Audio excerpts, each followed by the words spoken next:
Now that we know what minerals are, it's also important for us to know what they're made out of. Now, luckily, even though over 100 elements exist and about 92 of them exist on Earth, only 8 of those elements make up the bulk of the crust and other minerals on Earth, right? So even though there is a huge possibility of all of the different minerals that could form, really only 8 elements make up the bulk of our minerals. So we don't have to memorize all too much.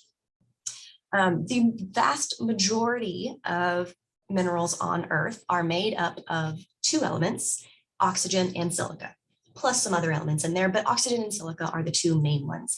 And we call these minerals that are made up of predominantly oxygen and silica, silicate minerals.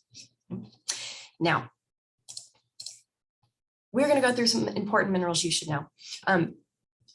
Thousands of minerals exist, right? But if you know these 5 for this level of geology, you'll be able to understand a lot of the processes that I'm going to talk about. Right? So the first one is quartz.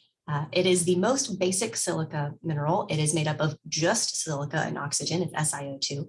And it's important because it's very stable and it's very durable, meaning when all of the other minerals break down and go away, quartz sticks around. And that's why our sandy beaches are almost entirely made up of quartz. Okay.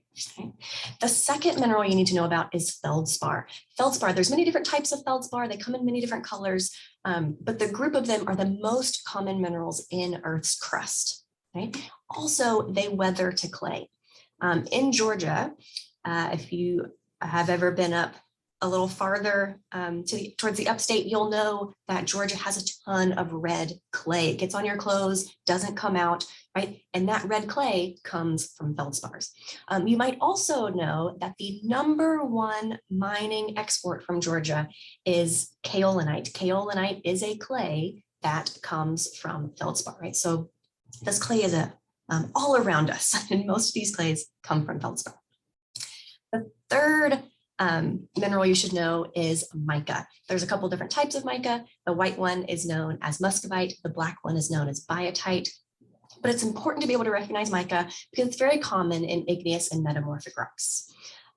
It's also what we grind up and put into makeup and other things that need pigments to make it super shiny, right? So if you're wearing makeup today and you've got some bronzer or some eyeshadow on, you're probably wearing this on your face.